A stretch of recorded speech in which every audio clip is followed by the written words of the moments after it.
that was a smooth entry, wasn't it? G'day. In this video, what I wanted to do was answer a frequently asked question. And you might think that this question entails something like camera gear or composition or some photography trick. I guess it is a bit of a photography trick, but it's probably not what you're thinking. And that is, how do I find my locations, my photographic locations to go and shoot? And so I'm going to share with you what it is that I do, my process, and how I go about researching before I get there. And then once I'm there, some tricks that I've learned that work really well to find those harder spots or those trickier spots to find. Now, it probably won't be any surprise that a lot of this involves Google or online searching. And we're blessed now with the internet. It's so easy for us to be able to jump online and to be able to research things before we go somewhere. And that's really handy. So the very first thing that I do is I use Google Maps. If I know where I'm going, even just the town, I'll put that into Google Maps. That gets me zoomed right into that area. And I zoom in quite close to the point where the little point of interest icons appear. And on Google, I'm not sure if you have to have the points of interest turned on or not, but they just show up on my Google Maps.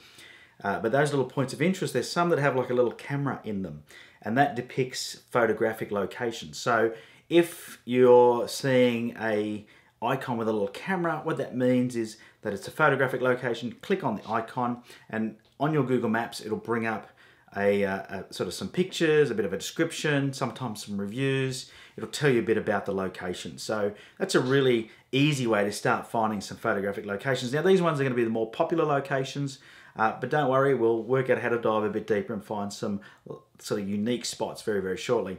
The other thing that I do is when I am not even planning on going to a destination, but I hear about a great photography spot, or I see an amazing photo on Instagram or YouTube, wherever I might see it, on Facebook, I find it on Google Maps and I save it. Now there's a little save button and I save it into places I want to go. And that way, when I do go to a location, if I zoom in, if there's any of my little green flags, which is where I've saved these things, then I can click on them and work out why I saved them and work out whether or not I still want to go there. And typically I do. It's because I've learned about a location and I've saved it for when I just happen to be in that area. So that works really, really well. Once I've found my locations or those rough guides by using those little icons, you can then use Google Images. So jump into your Google search engine, type in the name of the location, click on the images and start looking through the images, and you'll start to get a sense for the local photographers that might be there. You can click on there, you look at the URL under each of the images and click on those and visit their web pages. I quite often will email local photographers, and you'll be surprised, some of them will tell you where the locations are of the photos they've taken. Some won't give away anything, some don't even reply, so you might be surprised by that as well, but it happens. But it's no harm in asking. So I always, if I see that I found a photographer in the local area, I look through their website. If they've got more amazing images from that area, but I can't work out where they are, then I will send them an email. The other thing I do, and this is important, is I bookmark those photos on my phone. So when I'm down in the area, I can show people that to see if I can get some directions, and I'll talk about that very shortly because it's another great trick for when you get down there. The other thing that you can do is jump into Google and type in landscape photographer followed by the town name. So type in landscape photographer and then the town name, and a list of all the landscape photographers in the areas will come up, and you can do the same thing, go through their website.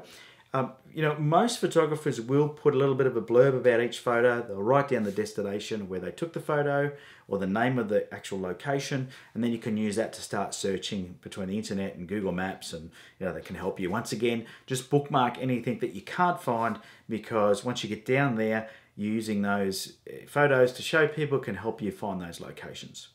My next trick is to use Instagram. Instagram's really good. The fact that they're really hashtag crazy means that I spend most of my time researching images on Instagram or locations on Instagram. Once you know where you want to go, so for example, let's say I want to go to Bermagui on the south coast, I will look up hashtag Bermagui. This will bring up a whole bunch of photos that have been tagged with that. Now, some of them won't have anything to do with landscape photography. That's okay. What I look for is the ones that are really nice landscape photos or things that I think are interesting. I click on them, and then you read through the description and also read through the hashtags. Quite often what I find is photographers won't put the actual location in the description, but they'll give it away in the hashtags. So you just got to look through the hashtags and you can find it. The other thing that looking through the hashtags gives you is other hashtags that could be relevant. So, you know, in this case of Bermagui, there's another hashtag which is the Sapphire Coast that they all use. So you can click on that and that'll bring up more photos from in that area, and you know, you can just start looking through those images. Any image that I like, then what I like to do is I just hit the like button. That means it's saved in your liked images, and then you can go back and you can look at them later to work out where they are. Because once you're down there, which is my next sort of tip, that's all my pre-travel research. So if you know you're going to go somewhere, it's easy to do that. You've got time, and you can do that over a series of days before you leave the house. You know exactly where you're going to go, and that's the best way to do your photography, is to sort of have a good idea of what it is you're going to photograph. That way you're not mucking around, wasting too much time.